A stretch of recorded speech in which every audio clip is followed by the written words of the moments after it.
Welcome back.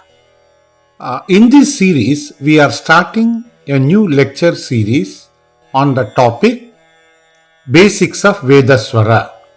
So, we will start with the basics of Veda Swara in Krishna Yajurveda and try to cover it till a reasonably advanced state, but it will not include Swara Sandhi or how Swara is acquired during Sandhi of words, etc.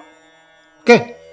So, the Krishna Yajurveda has got effectively 3 Swaras, but if you look at it with a little different perspective, it will be taken as 4. Now, Samaveda is supposed to have all the 7 Swaras, Sabda Swaras, 7 musical notes. When I say Swara here, we are meaning the note with which Veda is rendered. Samaveda is supposed to be the base for the Indian classical music. They say the Nada Brahma, the Brahman, the ultimate whose vibration is reflected in 2 forms. One is through the Veda Swara, more aptly referred as the Veda Brahman. Another is through the Nada Swara, that is the music, more aptly described as the Nada Brahman. Now, in Rig Veda, there is a new concept of extending a letter rather than saying increasing the pitch of the letter. It is saying, like in the mantra Agni Mile Purohitam, you say Ratna Da Da Mam. Instead of raising the Da, you extend the Da by half a matra when the swaram is marked over a short letter. We will not be dealing here anything about Rig Veda. Please remember, our concentration is only on Krishna Yajurveda, because time and again people keep on asking me some links about other schools of Veda. Right?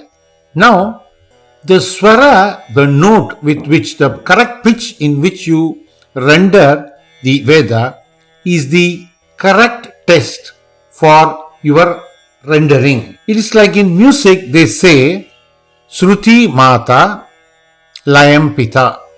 Like your correct note is the father and the rhythm with which you say it is the mother.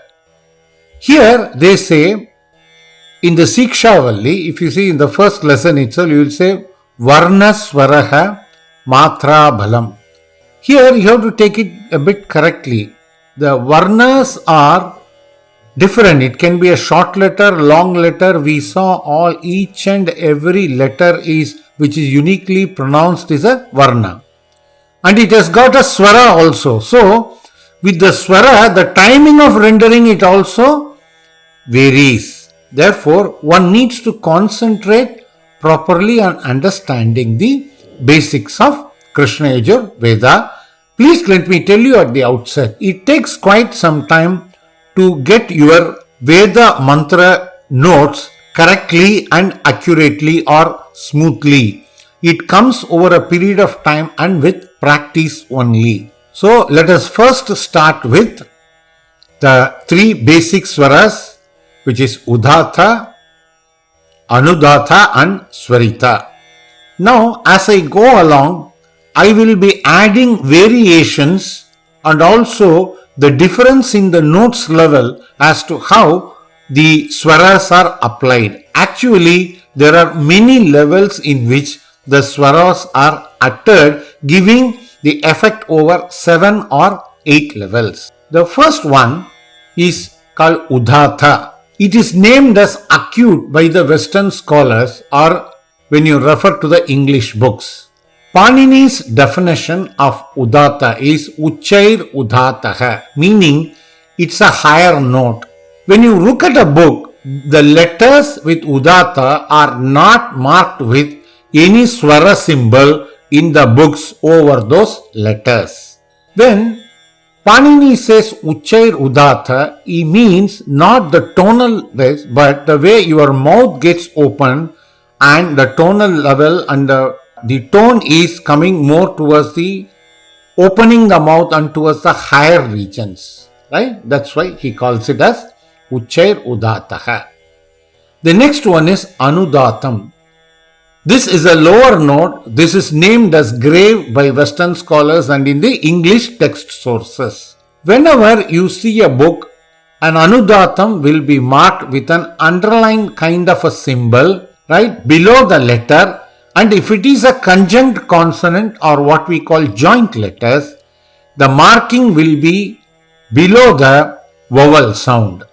The third one is Swaritam. It is normally referred to as the high note. It is referred to as circumflex by the Western scholars and English texts. Panini's definition is a Swaritam consists of half UdAttam and half AnudAttam to the extent of their matra. Now this needs to be understood correctly. Now to make it easy, let us take our Gananaham Tva example. When you utter a Swaritam, you don't go to Gananaham Tva, you don't jump down, right? So the first part, your mouth, when you say Ganana, the mouth is open, air is thrown open in the tone of UdAtta. The second part, Ganana, the pitch becomes slightly lower and it goes like AnudAttam. It is the air is not forced up and there is no great free flow. If you understand, we don't just jump. So what happens? We curve it across simply like a sliding, which we will again come back and explain. Then the fourth variant comes. The fourth variant is a variant of Swaritam called Deerga Swaritha. This is nothing but a Swaritam which is rendered in twice the time scale as the example of Gananaham Tva, as I explained some time back. A simple Swaritam will be like saying Namaste Rudra Manyava Namaste. Even you observe here the Ma, the A sound of the vowel will go up and quickly come down.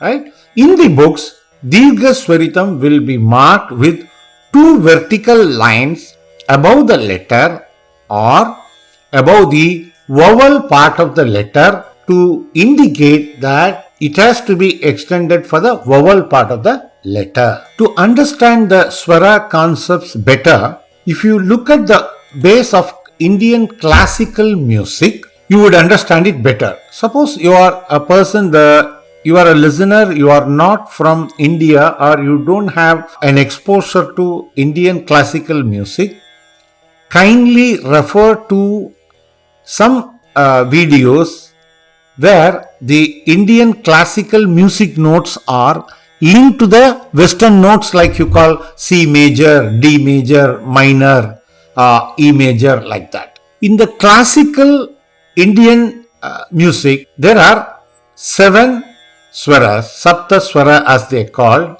Their names are Sa, Sajjam, Re, Rishabam, Ga, Gandharam, Ma, Madhyamam, Pa, Panchamam, Da, Daivatam, Ni, Nishadam. Again, they will say Sa. That's nothing but the same Sa, Sajjam rendered at a higher tone. Right? Now, as per Panini, the UdAttam should be at the level of Gandhara. That is the Swaram Gha. When you say Gha, rightly your tone and your pitch is giving the sound upwards. That's why he calls it Uchchair UdAttaha. AnudAttam is Rishabha. That is the Swaram Re. So it will be lower. Right?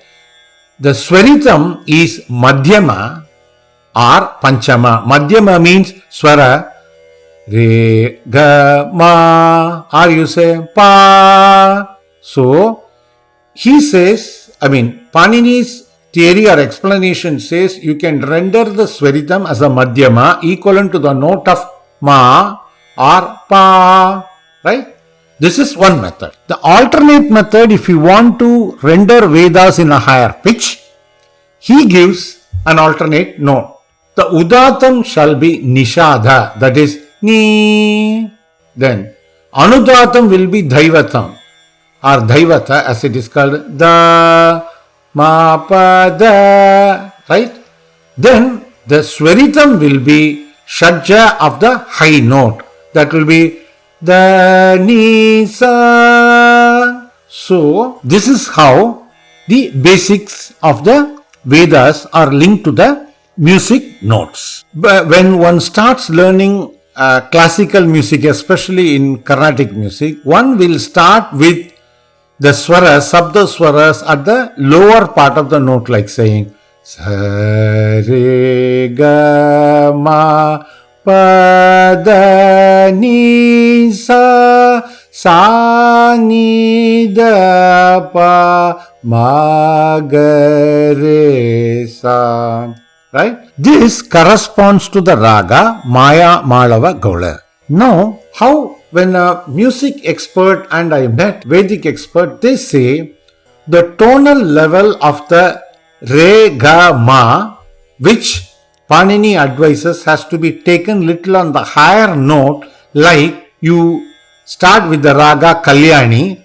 The equivalent name I think is Yaman in Hindustani music. So you don't say ga sa re ga ma. You say re ga ma. So the ga is put as a little higher note, because if you look at the Indian music, the re ga ma, the ni, they have got varying tone levels. Some of them have got 2, some of them have got 3. The position of vibration of sha, the shadja, pa, the panchama, they are fixed, right? Therefore, when you say re ga ma, this something which is closer on the higher part, like Kalyani raga, will match with the definition of the AnudAttam, UdAttam and Swaritam concept as mapped by Sri Panini.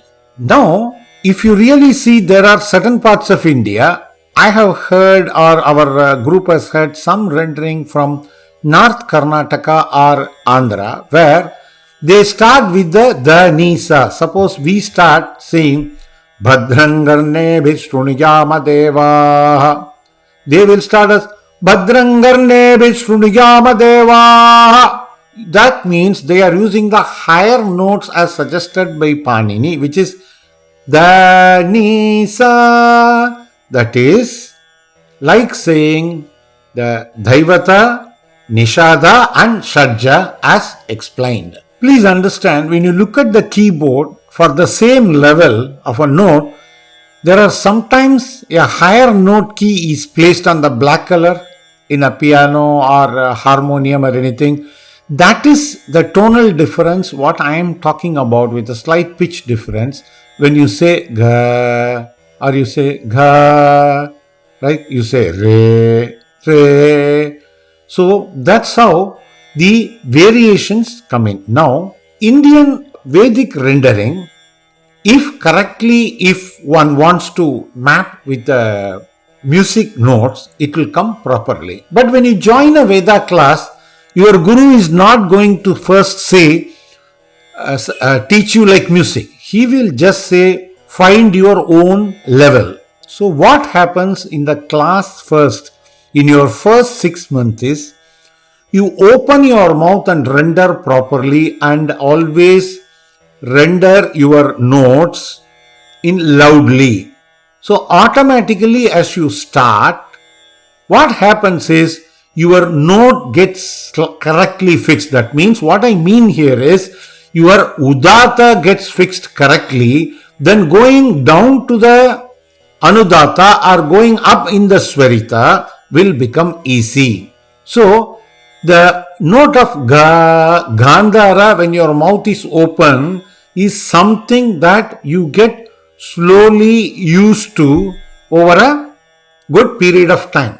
Don't get over enthusiastic about starting, but observe the notes as given by as said or rendered by your guru. Practice and try to keep your mouth very clear and get the part of the Gandhara, that is an equivalent of UdAtta. So, the entire Swara world, at least for example from whatever we have learned in Krishna Yajurveda, goes around the UdAtta. So, UdAtta is supposed to be given a very great importance, because the UdAtta is read correctly, you will get to the AnudAtta and Swaritha automatically correctly. So let us continue the further in the next part of the lecture series video. Thank you. Bye.